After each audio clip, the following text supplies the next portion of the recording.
I'm not sure what the ladder says, but right at the moment, we just take our 10 from 15 games, maybe, whatever we're up to.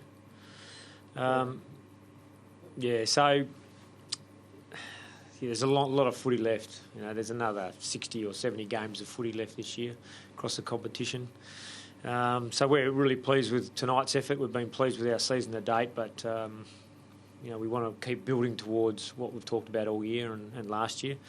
We want to build up to a team that potentially can win a premiership one day. So there's a lot of hard work ahead for us. But are you saying you don't think you can win a premiership this year? I mean, your form says... No, everyone can. Everyone at the start of every year it's open. You never really know what's going to unfold. So we'll just keep attacking this season week in, week out, like we have been, and challenge ourselves to keep improving. What pleased you most about tonight? I think holding on to win with Geelong really throwing everything at us in that second half to get back in the game, and then it was, you could say it was a fairly even game at three-quarter time, and composure the boys showed through the last quarter. I thought that was great to capitalise on our intense start in the first half, and to have a pretty good lead at half time was some exciting footy in there, some outstanding individual desperation efforts throughout the game. Really pleasing to see more of that happening. Were you pleased with the way they settled after butchering some chances early too? You seemed that it almost took you 19 or 20 minutes to get scoreboard recognition for what you were doing around the ground. Yeah, it was frustrating in that first 10 or 15 minutes when I think they'd kicked 3 goals. Maybe we might have had one on the board or none. But we had control of the ball in our forward half. They'd just gone down and scored, and we hadn't been able to. We missed our easier shots. Luckily late, we kicked some pretty tough ones. We can't rely on kicking the real tough ones all the time. We've got to make sure we nail the goals that are there for us. But the intensity in that first quarter meant the opportunities kept coming.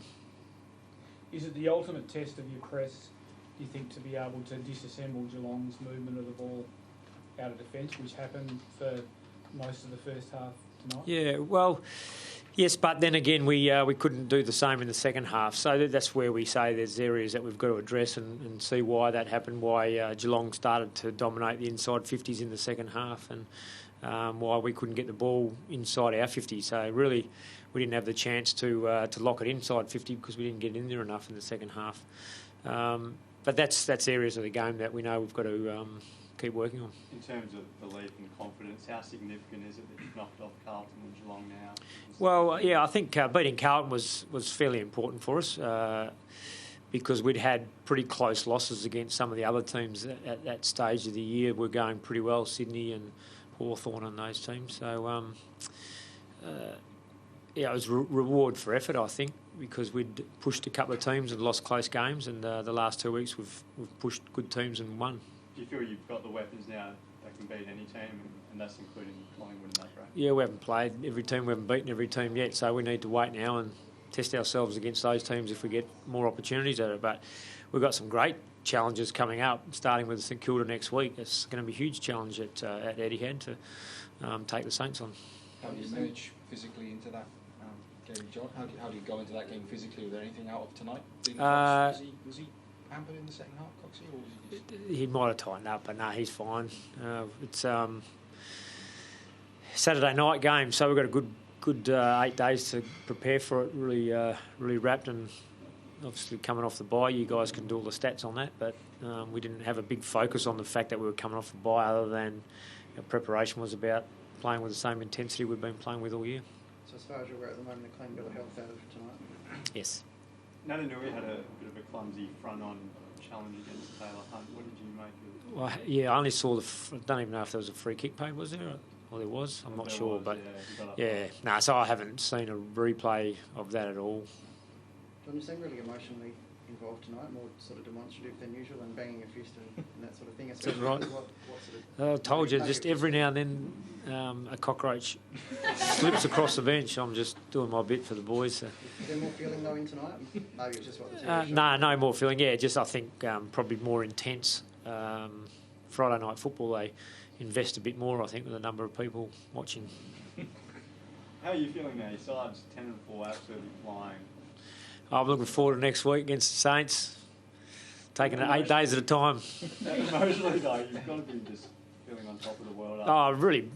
I got asked after the game, are you proud of the boys tonight? Well, I've been proud of them since the day I walked back into coach this group and the group prior to that and the group prior to that. So it's pretty relentless, this game. You don't get to sit back and really relax until the season's finished, and even then you're starting to focus on your squad and building your squad. So just looking forward to going and watching the Waffle tomorrow and preparing for next week. Given what they've achieved already so far this season, do your expectations rise now as to what they can achieve in the latter part? No, my expectations are exactly the same around intensity of effort, consistency.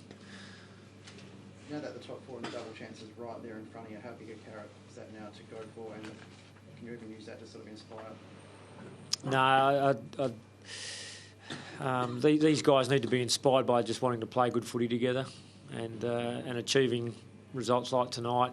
And then if you happen to get the opportunity to play in finals football, that's just another game where you get to do the same again. So our aim, and we've spoken about it a lot, is it's not about Friday night football is a bigger game. It's no bigger than playing on a Sunday afternoon for us or a Saturday night or a Saturday afternoon. We just the guys are really enjoying playing together. Watching anyone in particular tomorrow, John? I'll probably go down and watch the Peel Thunder game down there. We've got quite a few players playing in that game. Johnny, What did you make of the midfield matchup, John, and how that ebbed and flowed during the game? Yeah, it's a credit to our midfield with Kerr back in there. Obviously, we're really pleased with the way he's tracking. He's a bit tight this week, and we really had to weigh up heavily whether he was good enough to play, but he was confident. He went for a run this morning with our guys and thought he was going to be good enough to play, so that was great that he came out of the game. Scott Selwood, Pritis, Shuey going through there, Lacroix occasionally, Swift a little bit, Kobe Stevens in the end, Embley in the third quarter or last quarter. We had a pretty good mix going through there, and they threw a lot of players through as well, and they got a lot of gun players going through there, so I thought it was a good contest. Did you feel like you had complete control there to half-time, and that they maybe got control a little bit after half-time? That's how they I think, in that game tonight, you'd almost split it, almost 50-50 in terms of controlling the possession of the footy and the ball in either half. So then it comes down to who capitalises the most on those times and who can hold on, really. It was a close game in the end because the two halves were fairly even in terms of being split. And just back on Cox, you said he tightened up. Was there a particular area that... Curry? Coxie? Coxie? No, someone else said he tightened up. I didn't... Yeah, I didn't say it. Okay. But I said he might have been tight. He did a fair bit of running again tonight. But no, he's fine. It would have been cramp if it was anything, that's all. Yep. During the rebuild, John, there were a couple of sort of pretty dark nights here against Geelong, a couple of really big losses. Do you sort of allow yourself to reflect on things like that on a night like that? Not really, because I couldn't honestly tell you what the scorelines were in those games. I don't know the last time we played Geelong here, and I don't know what the score was. So. Thank you. No worries, thanks.